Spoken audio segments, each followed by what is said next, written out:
When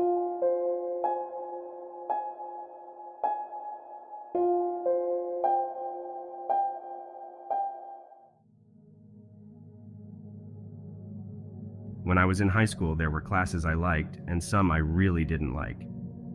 One of the classes I found very boring was economics. I didn't enjoy it mainly because of the teacher. He was a nice person but not very interesting to listen to. Also, he often gave us worksheets to work on instead of using more fun ways to teach. Because of this, sometimes I would take longer bathroom breaks during his class. It was the last class of the day, and by that time I was struggling to stay awake. I couldn't wait to go home. I remember one day, it was in the fall, and I was exceptionally tired. It was a Friday, and the week had been long, so about 15 minutes into the class, I asked if I could go to the restroom. Luckily, the answer was yes, so as usual, I walked out into the hallways. I always felt happy leaving a classroom during a lesson. I went to the nearest bathrooms and went inside. No one else was in there, so I entered one of the stalls. While inside, I took out my headphones and put them in my ears. Then I started playing some music on my phone and looked at pictures on Instagram. About 5 minutes later, I stood up and left the bathroom. When I got back into the hallway, I stopped my music and took off my headphones. Then I walked back to my class. But when I reached the classroom, the door was locked. So I tried to open the door a few times and then knocked on it. My teacher, Mr. Phelps, looked out at me from the window and then opened the door to let me in. When I got inside, I saw everyone in the class sitting on the floor at the back of the room. They all looked at me as I walked in.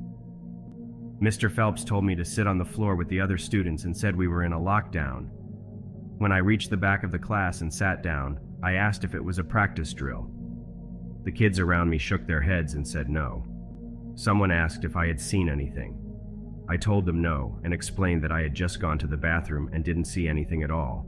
We all stayed sitting on the floor at the back of the classroom for maybe around 40 minutes.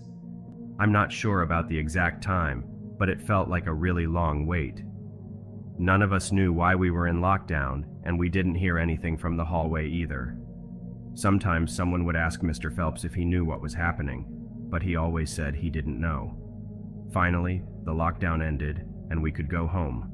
Everyone wanted to know why we had been in lockdown, and in a few hours we found out. But it affected me more than most. The lockdown happened because a suspicious man had broken into the school. The man was spotted shortly after he entered the school. A teacher asked him who he was, but he ran away. This made the school go into lockdown, and they called the police. It took some time, but eventually, the police found the man. He was hiding in the bathroom, the same one I had been in just before. I was clueless that there even had been a lockdown going on because I had my headphones in. I'm glad that I was though, because I probably would have been scared about it. I do wonder how long after I had left the bathroom the man got there though. I was clueless that there even had been a lockdown going on because I had my headphones in. I'm glad because I probably would have been scared about it. But still, I do wonder how long after I had left the bathroom the man got there.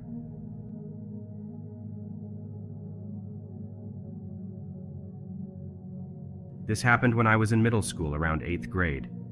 Back then, I would consider myself to be a pretty average kid. I was a decent student, but during that school year, I remember there was this kid named Jake who was in my grade, and I did not get along with him.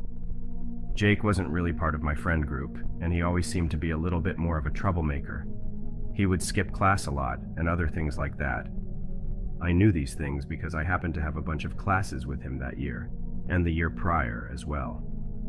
I don't exactly remember how it started, but I felt like he hated me, and was always rude to me when we would have to talk to each other during class or something. So one day at school, someone in my group of friends told me that Jake had said some mean things about me. I wasn't there when he said it, and it really made me mad. I went up to Jake in the hallway after class and said some stuff I shouldn't have, and it turned into a bit of an argument. So some of our friends had to step in and calm us down. After that, we didn't talk to each other for a day or two. Then came that memorable day. I can't remember exactly which day of the week it was, but it was probably later in the week. The classes I had with Jake were the second and third periods. During both classes, we didn't even look at each other. I decided I'd just ignore him for the rest of the school year. But then, in my 5th hour class, I was in my classroom, looking at my phone, waiting for class to start. I got a text from a number I didn't recognize. When I opened it, I saw it was from Jake. He said he wanted to make things right between us and asked if we could meet for 5 minutes at the South End bathrooms during 5th hour. At first, I didn't want to do it, but after thinking about it, I decided it might be a good idea to talk things out with Jake. As much as I was angry with him, I didn't want to go into high school having enemies, and I thought maybe Jake would apologize to me or something like that. I texted Jake back that I would, and he texted back saying that he would be waiting. So when a good time in class came, I asked my teacher if I could go to the bathroom, and he said yes. I then walked down to the south bathrooms. The south bathrooms were the farthest bathrooms at the end of a hallway. They were popular because of how out of the way they were. My classroom was sort of far away, and it would take me almost 2 minutes to get there. I was lucky that my teacher for 5th period was not that strict, and we mostly just did busy work, so he wouldn't really care if I was gone for a little bit. As I was probably 3/4 of the way there, suddenly I heard noises come across the school speakers. At first I was really confused. I didn't know what it could be. Then I saw a teacher a ways up come walking out of their classroom. When she saw me, she called me over to her class. I went with her, but I still had no idea what was happening. She told me that we were in a lockdown now, and I had to stay inside her classroom until it was over. I could see that there was no other students inside the classroom. I recognized her, but I never had a class with this particular teacher. She told me that she did not have class during this hour. Her and I waited inside her classroom for maybe 10 minutes until the lockdown was lifted. It all happened really quickly. First, I remember going back to my usual classroom, but once I got there, I didn't stay for long. The principal herself came knocking on our classroom door, and she asked me to go with her. Everything was so confusing until I was later explained what was happening. Here's what I found out. Jake had invited me to talk to him in one of the bathrooms, but he had told one of his friends something strange. He didn't plan to have a real conversation with me. Instead, he had something else in mind, but I'm not sure what exactly. Someone saw Jake heading towards the bathrooms with something that could have been a weapon. I never found out what kind of weapon he had, and honestly, I don't think I want to know. Anyway, when this other student saw Jake, they told their teacher, and that's what led to the lockdown. Fortunately, they found Jake quickly, and before I could reach the bathrooms, the teacher spotted me. As a result of this incident, Jake got expelled from our school.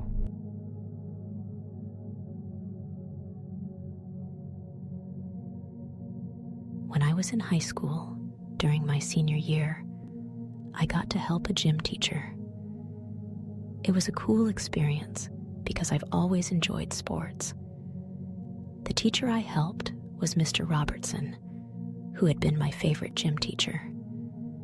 Assisting him was awesome because sometimes I could join in the games the class was playing. Other times, I did things like setting up equipment or helping with grading assignments. This gym class was during the 2nd hour of the school day. One day, we were going to play kickball, and Mr. Robertson asked me to go to the storage closet to get some big mats that we used as bases when the class started. This was a little journey. The storage closet was outside the gym and involved walking through 2 different hallways. It was a bit inconvenient, but our school was quite old. So, I went to get those 3 mats. Thankfully, they had these flat carts that you could use to wheel the equipment in, and that made things much easier. I reached the end of the hallway, which didn't have any classrooms, just storage rooms. Then, I opened the storage closet and peered inside. Inside, it was dark and cluttered. I flicked on the light switch, but it didn't make a big difference. It was still pretty dim in there, but at least it was better than before. I searched the room until I found the mats. But as I reached for them, something surprising happened. Out of nowhere, a guy with long, messy hair and a loose, short-sleeved shirt emerged from behind a big box. Startled, I turned and dashed out of the room, making sure to shut the door behind me. Once outside the room, I had this strange urge to hide in another storage room down the hallway. Looking back, I wish I had just sprinted all the way back to the gym. I might have been able to outrun that guy. But the gym was quite a distance away, and for some reason, I quickly located another storage room, slipped inside, and hid. I heard the door to the storage closet open just about 5 seconds after I had hidden. So, I hurriedly found cover behind a large object, even though it was pitch black inside, and held my breath. I made sure not to make any noise. I heard footsteps coming into the hallway and getting closer. The steps kept going slowly, and then started to get quieter. It seemed like they went past the room I was hiding in, but I couldn't be sure. I took out my phone and turned down the screen brightness. I tried to send a text to one of my friends to let them know what was happening, but I had no signal in that room. I really wanted to leave, but I had no clue where the guy was now. So I sat there, waiting and listening carefully for any sounds that might give away his location. But I didn't hear anything at all. I thought about going back to class, but every time I considered it, I couldn't shake the image of the guy waiting just outside the door for me. I froze and tried not to make a sound as the footsteps came closer and faster. Eventually, they reached me, but passed by the room I was hiding in. I was pretty scared by then and didn't want to leave anymore. So I quietly slipped back into my hiding spot. Some time passed, and I heard footsteps again, coming from the same direction as the guy from before. This time, the footsteps stopped right outside the room I was in, and then the door opened. Light flooded the room, and I saw a police officer standing in the doorway. I was really relieved to see him, and I quickly left the room. The officer told me that they had found the other guy, and that I didn't need to worry anymore. They took me back to my class, which was locked down inside the gym. They caught the guy shortly after that. Looking back, it was the scariest moment of my high school years. But I'm just grateful that everyone was safe in the end.